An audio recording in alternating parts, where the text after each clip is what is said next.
இந்த சமூக வலைதளங்களை பயன்படுத்துறது நல்லதா கெட்டதானே?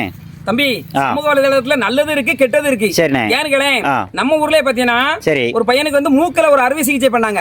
அந்த பையன் 22 லட்சம் ரூபாய் செலவு. அவங்க வீட்டுல 10 லட்சம் ரூபாய் ரெடி பண்ணிட்டாங்க. 12 லட்சம் ரூபாய் நம்ம சமூக வலைதளத்துல நம்ம நண்பர்கள், அதாவது திப்பனப்பட்டியில நம்ம நண்பர்கள் எல்லாம் போட்டு விட்டனால 12 லட்சம் ரூபாய் ஒரு 20 நாள்லயே பிரிஞ்சிட்டு அந்த பையனுக்கு அறுவை சிகிச்சை பண்ணி இன்னைக்கு நல்லா இருக்கான். ஆனா அந்த கடனை வந்து 12 லட்சம் ரூபாய் அந்த பையனால அடைக்கவே முடியாது. அவங்க ஃபேமிலியால இன்னைக்கு அடைச்சதுனால சமூக வலைதளம் நண்பர்கள் வந்து போட்டதுனால அந்த 12 லட்சம் ரூபாய் கடன் அடைச்சு நல்லா இருக்கான்.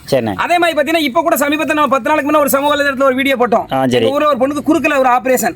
அந்த பையன் பாத்தீங்கன்னா ரொம்ப கஷ்டப்பட்ட பையன், கூலி வேலைக்கு தான் போயிட்டு இருக்கான். அவனுக்கு ஒரு 1,20,000 ரூபாய் தேவைப்படுது. சமூக வலைதளத்துல போட்டு அதை ஒரு 4 நாள்ல பிரிஞ்சிட்டு அந்த பையனை பாத்தீங்கன்னா இன்னைக்கு நல்லாவே இருக்கான். அந்த பொண்ணுக்கெல்லாம் குணமாயிட்டு. ஆனா உதாரணத்துக்கு எடுத்துக்கிட்டீங்கன்னா நம்ம பேட்டை கெட்டவன் இருக்கார்ல, அவர்லாம் அந்த கேப்டன், அவர்லாம் நிறைய பண்ணி நல்லது பண்ணிக்கிட்டே இருக்காரு. அதனால அது சூப்பரா போயிட்டு இருக்கு. இந்த ஃபேமிலிஸ் ஒரு 15 வயசு பையன் இந்த சமூக வலைதளத்துல எனக்கு கை முறிஞ்சு போச்சு, எங்க அம்மைக்கு உடம்பு சரியில்லை அப்படின்னு சொல்லி பைக் வாங்கிட்டேன், கார் வாங்கிட்டேன்னு சொல்லி ஏமாத்தினான். அத மாதிரி முட்டா பயில இருக்கனால நல்ல உள்ளம் கொண்ட சமூக வலைதளத்துல உள்ள நண்பர்கள் வந்து இந்த ஒரு கஷ்டப்படுறவங்களுக்கு உதவி பண்ணாம போயிருவாங்களோ அப்படிங்கிற ஒரு வருத்தமா இருக்கு.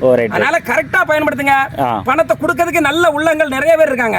அதனால அவங்க மூலமா இந்த கஷ்டப்பட்டவங்களுக்கு பயன்படுத்திக்கலாம். அதனால சமூக வலைதளத்துல நல்லதா பயன்படுத்தினா நல்லது, கெட்டதா பயன்படுத்தினா கெட்டது. ரொம்ப நன்றி. சரி தம்பி, அடுத்த வீடியோல பாப்போம். ஓகே.